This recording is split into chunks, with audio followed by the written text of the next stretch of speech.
hello everyone. Very warm welcome to the channel SSC with Shipra. This is your English educator Shipra Mishra and I hope you guys are doing fine.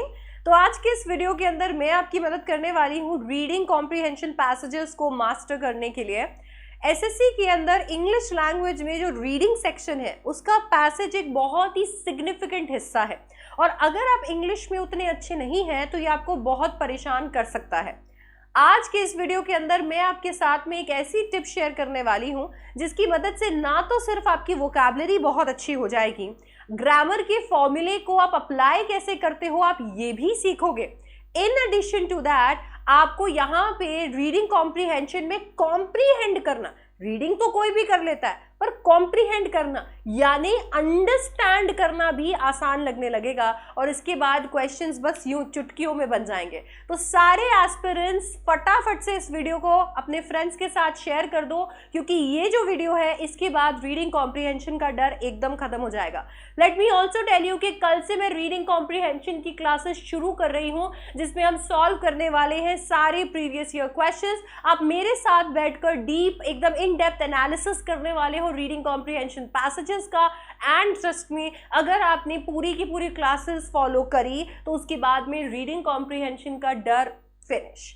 चलो शुरू करते हैं यार। सबसे पहले तो हम देख लेते हैं कि रीडिंग कॉम्प्रिहेंशन है क्या। रीडिंग कॉम्प्रिहेंशन एक पैसेज है, ठीक है। आपको एक पैसेज, एक पैराग्राफ दे दिया जाता है और उस पैसेज या पैराग्राफ से क्वेश्चंस पूछे जाते हैं। अब ये पैसेज या पैराग्राफ सिर्फ आपके लिए ही तो बनाया जाता नहीं है।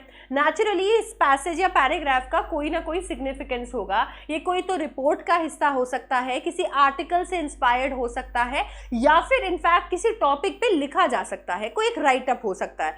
ऐसा नहीं है कि इसे इसीलिए बनाया गया है ताकि इसे एसएससी के स्टूडेंट्स को ये दिया जा सके। ये कहीं ना कहीं से तो इंस्पायर्ड होता ही है और इसमें किसी ना किसी तरीके का डेटा होता है, मन गढ़ंत नहीं होता है ना।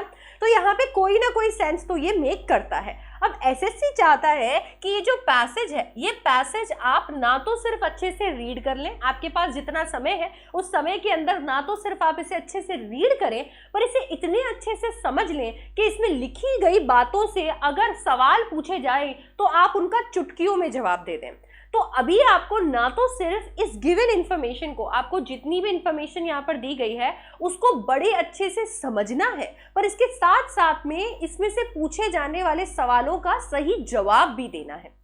अब ये करने के लिए आपको एक चीज ध्यान में रखनी पड़ेगी, वो है अंडरस्टैंडिंग। बहुत बार ऐसा होता है कि एस्पिरेंट सिर्फ और सिर्फ रीड करके क्वेश्चंस पे चले जाते हैं और उन्हें ऐसा लगता है कि अब मुझसे ये क्वेश्चंस क्यों नहीं हो रहे, मतलब यहाँ पर मैंने तो इसे अच्छे से रीड कर लिया। अरे कोई फर्क नहीं पड़ता आपने पैसेज को कितने अच्छे से रीड किया, कितने स्पीड में रीड किया, एक एक वर्ड, एक एक लाइन को रीड किया क्या। अरे आपके रीड करने के नंबर यहाँ पर नहीं मिल रहे हैं, आपको वो अच्छे से समझ में आ जाए ताकि से आप करेक्ट आंसर्स लिख पाओ, इस चीज के नंबर यहाँ पर मौजूद हैं। तो हम कैसे रीडिंग कॉम्प्रिहेंशन में इस कॉम्प्रिहेंशन वाली चीज को मास्टर करें, हम रीडिंग इस तरीके से करें कि हमें अच्छे से सारे के सारे वर्ड समझ में आ रहे हैं, हमें स्ट्रक्चर समझ में आ रहा है और इसमें से पूछे जाने वाले सारे सवालों का हम सही जवाब दे पाएं। तो उसके लिए मैं आपको कुछ स्टेप्स फॉलो करने के लिए बोलूंगी। इस स्टेज पे जब आप अपनी रीडिंग को और अच्छा करना चाहते हैं कुछ एक चीजों का ध्यान रखिए। सबसे पहले आप कोई भी देखिए, जब भी मैं रीडिंग कॉम्प्रिहेंशन बच्चों को सजेस्ट करती हूँ, एस्पिरेंट्स को सजेस्ट करती हूँ कि सॉल्व करो, तो वो प्रीवियस ईयर क्वेश्चन सॉल्व करते हैं, हम भी करने वाले हैं कल से और उसमें कोई बुराई नहीं है। पर क्यों ना हम अपने आप को एक चैलेंज दें कि केवल और केवल प्रीवियस ईयर क्वेश्चंस क्यों, हर जो इन्फॉर्मेशन है मेरे लिए मैं उसको रीडिंग कॉम्प्रिहेंशन बना दूंगा या बना दूंगी। तो कोई भी न्यूज़पेपर आर्टिकल उठा लीजिए, कोई किताब का कोई चैप्टर उठा लीजिए, कोई पन्ना उठा लीजिए, कोई रिपोर्ट उठा लीजिए और फिर उसे रीड कीजिए। देखिए यहाँ पर आपकी स्पीड भी बहुत मायने रखती है पर उससे ज्यादा मायने रखता है आपकी अंडरस्टैंडिंग। इसीलिए सबसे पहले आप इसको रीड कीजिए और अपने आप को रिकॉर्ड कर लीजिए कि यार ये जो एक पेज है, ये जो इतने पैराग्राफ्स हैं, ये मैं इतने टाइम में रीड कर लेता हूं। और जब आपने उसे रीड कर लिया, उसको समझते हुए रीड करने की कोशिश किया कि जितना भी आप जिस भी लेवल पे है इंग्लिश के, हो सकता है कि आपको इंग्लिश बिल्कुल भी नहीं आती, आपको जितना समझ में आ रहा है उसको ध्यान में रखते रखते रीड कीजिए और अपना जो टाइम स्लॉट है वो साइड में लिख दीजिए। मान लीजिए आपको एक पेज रीड करने के लिए सबसे पहले 10 मिनट लग गए, मान लीजिए 10 मिनट लग गए और ये 10 मिनट के अंदर आपने पूरा पेज अच्छे से या पूरा आर्टिकल अच्छे से रीड कर लिया। अब इसे रीड करने के बाद में आपको जितने भी पैराज उस आर्टिकल में देखने को मिल रहे हैं, जितने भी रिपोर्ट में पैराग्राफ्स या कोई एक चैप्टर का एक पेज था, जितने भी पैराग्राफ्स आपको देखने को मिल रहे हैं, उसमें से जो भी समझ में आता है, आपने इधर उधर जितनी भी अंग्रेजी सीखी है, जितना भी आपने अपने स्कूल के अंदर पढ़ा है, अपने ग्रेजुएशन में पढ़ा, आपको जितना भी आता है उसे अपनी भाषा में ट्रांसलेट कर लीजिए। देखिएगा आपके लिए ये जो डर है रीडिंग कॉम्प्रिहेंशन का, इसी स्टेज पे खत्म हो जाएगा। अपनी भाषा में ट्रांसलेट कर लीजिए, उसे अपनी भाषा में लिखिए।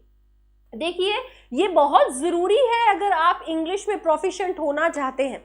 ये कोई आसान चीज नहीं है और इसीलिए आपको ये ज्यादा एक्सरसाइज करने की भी जरूरत नहीं पड़ेगी। अगर आप 5 भी ऐसी चीजें कर लेते हैं, मतलब ये पूरे स्टेप्स किसी 5 पेजेस के लिए भी कर लेते हैं, 5 आर्टिकल, 5 रिपोर्ट, 5 चैप्टर या 5 एक बुक के किसी पेज के लिए भी कर लेते हैं, तो 6वीं बार तो आप बहुत ज्यादा बढ़िया महसूस करेंगे अपनी इंग्लिश में। आप बहुत ज्यादा फ्रेंडली हो चुके होंगे पैसेजेस के साथ में। ठीक है, आपको हर एक पैसेज में करने की जरूरत नहीं है, ये सिर्फ और सिर्फ हम स्टार्टिंग कर रहे हैं ताकि हम रीडिंग के साथ थोड़ा फेमिलियर हो सके, थोड़ा फ्रेंडली हो जाए। मैं आपके साथ जरूर हूं, मैं आपको सारे एसएससी के प्रीवियस ईयर क्वेश्चंस कराऊंगी। ये इसके बाद की एक्सरसाइज है जो आपको रोज करनी है और मुझे प्रॉमिस करना है कि रोज करोगे। ठीक है, फिर आपने जैसे ही ट्रांसलेट कर लिया तो इसका मतलब ये है कि आप दोनों भाषाओं के बीच में एक ब्रिज बना रहे हैं, जो कि बहुत जरूरी है।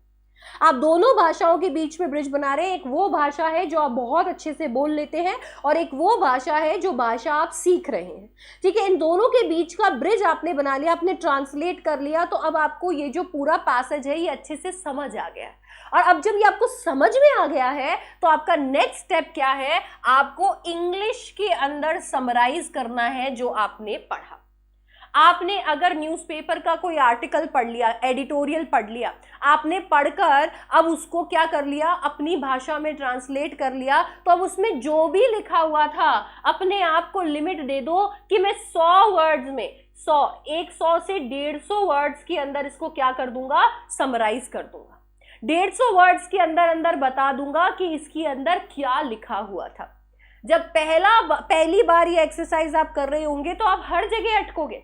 हो सकता है आपसे अच्छे से रीडिंग ना हो रही हो, अच्छा से आप प्रोनाउंस नहीं कर पा रहे हो, बहुत सारे शब्दों में आप अटक रहे हो सकता है आप बहुत अच्छे से ट्रांसलेट नहीं कर पा रहे हो, समरी करना तो बहुत दूर की बात है, 2 लाइन के बाद अटके जा रहे हो। कोई बात नहीं, ऐसे हार मानेंगे तो हम एसएससी एस्पिरेंट्स थोड़ी कहलाएंगे। एसएससी कोई बच्चों का खेल थोड़ी है। हाँ, आपको पता है कि आप किस आग के दरिया में चलने वाले हैं, तो हार मानने वाले तो हम नहीं है ना। तो हम फिर कोशिश करेंगे, हम फिर से रीड कर लेंगे अगर जरूरत पड़ी तो, और फिर अपने वर्ड्स के अंदर समरी बनाएंगे। इससे क्या होगा, हम भाषा के साथ में, वर्ड्स के साथ में फ्रेंडशिप कर लेंगे। कोई नहीं बताएगा, ये अच्छे से सुनिएगा। ठीक है, तो हम इसके साथ में क्या कर लेंगे, फ्रेंडशिप कर लेंगे। अब यहां तक जब आप पहुंच गए, एस्पिरेंट्स अच्छे से सुनिए, जब यहां तक आप पहुंच गए तो आप अब इस पैसेज को बड़े अच्छे से जानते हो। आप उन सारी कमियों को भी जानते हो, उन सारे शब्दों को जानते हो, उन सारे ग्रामर रूल्स को जानते हो, सारी वोकैबुलरी को जानते हो जो आपके समझने के बीच में आ रही थी, जो हर्डल क्रिएट कर रही थी, ऑब्स्टेकल बन रही थी। आपने अपनी एक डायरी, एक रजिस्टर के अंदर ऐसी वोकैबुलरी को लिख लेना है। कल से जब हम रीडिंग कॉम्प्रिहेंशन कर रहे होंगे तो हम हर पैसेज की वोकैबुलरी अलग से लिखेंगे, ताकि से हम नए नए शब्दों के साथ दोस्ती करें, हम नए शब्दों को, नए ईडियम्स को, नए फ्रेजेस को सीखते हुए चलें। तो आपने भी यही करना है। इस एक्सरसाइज के अंदर साइड में एक रजिस्टर डाल देना, इंग्लिश की कॉपी बना लीजिए और उसमें लिख दीजिए एसएससी विद शिप्रा। चैनल के लिए एक अलग से कॉपी बना लीजिए। यकीन मानिए ये जो कॉपी है, अगर आप यहाँ पे जो मैं एसएससी के वीडियोस आपको देने वाली हूँ, एंड में जाकर किसी को भी दिखाएंगे, सब पूछेंगे कि नोट्स कहाँ से तैयार हुए, इतने बढ़िया नोट्स मैं आपके इंग्लिश के तैयार करवा देने वाली हूँ। तो उसी कॉपी के अंदर अपनी वोकैबुलरी, ऐसे शब्द जो आपको मुश्किल लग रहे थे, ऐसे फ्रेजेस, ऐसे ईडियम्स, ऐसे सेंटेंसेस, ऐसे फैक्ट्स जो आपको लग रहे थे कि मुझे याद होने चाहिए, मुझे पता होना चाहिए, ये मुझे रोक रहे थे, उन्हें गूगल पे बस 1 मिनट सर्च कीजिएगा और अपने मीनिंग्स, अपने प्रोनाउंसिएशन, सिनोनिम, एंटोनिम्स जो भी आपको लगता है जरूरी है उसके साथ में नोट डाउन कर लीजिएगा। क्योंकि सिर्फ रीडिंग से कुछ नहीं होगा, अगर कुछ नहीं सीखा तो फिर कोई मतलब नहीं है, समय बर्बाद हो गया। ठीक है, ये जब आपने कर लिया तो अब आप पैसेज से और ज्यादा फेमिलियर हो गए हैं, क्योंकि ऐसे शब्द जो आपको अभी तक रोक रहे थे, अब वो शब्द भी आपको बड़े अच्छे से समझ में आ गए हैं। अब बस अपने आप से कुछ सवाल पूछिए कि इस पैसेज से क्या क्या सवाल आ सकते हैं, उसके फैक्ट्स से कुछ सवाल पूछिए, राइटर की अप्रोच पे सवाल पूछिए, सेंट्रल थीम पूछिए अपने आप से कि इसका सेंट्रल थीम क्या हो सकता है, और लीजिए आपने अपना पैसेज जो है वो तैयार कर लिया है। अपने आप को चैलेंज दो, फिर कोई भी वेंडर आए, कोई भी पेपर बनाए, उससे कोई फर्क नहीं पड़ता। अपने आप को चैलेंज दो कि कोई भी पन्ना मेरे सामने लाकर खड़ा कर दो, किसी भी न्यूज़पेपर का, किसी भी मैगजीन्स का, किसी भी बुक का कोई भी आर्टिकल लाकर दे दो, मैं उसे ट्रांसलेट कर पाऊंगा। उस लेवल की तैयारी जब हम कर रहे होंगे तो फिर कॉम्प्रिहेंशन में कोई डर नहीं होगा। ठीक है, तो ये आपने ध्यान रखना है, ये एक ऐसी एक्सरसाइज है जो जीरो से हीरो बना देगी आपको और आपके कॉम्प्रिहेंशन में नंबर नहीं कटेंगे। ठीक है, कल से हम करने वाले हैं कुछ इस तरीके के क्वेश्चन, जैसे कि ये वाला क्वेश्चन आप देखेंगे। ठीक है, ये वाला क्वेश्चन, इस क्वेश्चन के अंदर आपके सामने देखो कितना प्यारा सा छोटा सा क्वेश्चन है। आपके सामने ये पैराग्राफ्स यहां पर दिए हुए हैं, 4 पैराग्राफ लगभग यहां पर आते हैं, ये देखो। ठीक है, स्ट्रीट थिएटर के ऊपर ये पूरा क्वेश्चन दिया हुआ है, 4 पैराग्राफ का ये क्वेश्चन है, और इस तरीके से आपसे यहां पर एमसीक्यू पूछे जाएंगे, जैसे modern means of entertainment and communication dash street theatre does affect, does not affect, helps popularise, helps establish. हम इस तरीके के क्वेश्चंस को कल कर रहे होंगे, एक एक वर्ड को सीख रहे होंगे, इन डेप्थ एनालाइज कर रहे होंगे, एनालिसिस कर रहे होंगे, आपकी वोकैबुलरी के साथ साथ आपकी कॉम्प्रिहेंशन स्किल्स बढ़ा रहे होंगे। तो चैनल को फटाफट से सब्सक्राइब कर दो, कल हम प्रीवियस ईयर क्वेश्चन करेंगे, सारे प्रीवियस ईयर क्वेश्चंस कल से लेकर और हम लोग खत्म कर देंगे। ठीक है, इस वीडियो को फटाफट से अपने बाकी एस्पिरेंट्स के साथ में शेयर कर दो, ताकि उन्हें भी रीडिंग कॉम्प्रिहेंशन की एक एक्सरसाइज का बढ़िया ट्रिक मिल जाए और वो भी अब रीडिंग कॉम्प्रिहेंशन की एक्सरसाइज लगाना शुरू कर दे। और मैं आपसे मिलने वाली हूं रीडिंग कॉम्प्रिहेंशन की क्लासेस में। चैनल को सब्सक्राइब करना ना भूलें, वीडियो को लाइक करना ना भूलें, and bye bye, take care, see you, sayonara.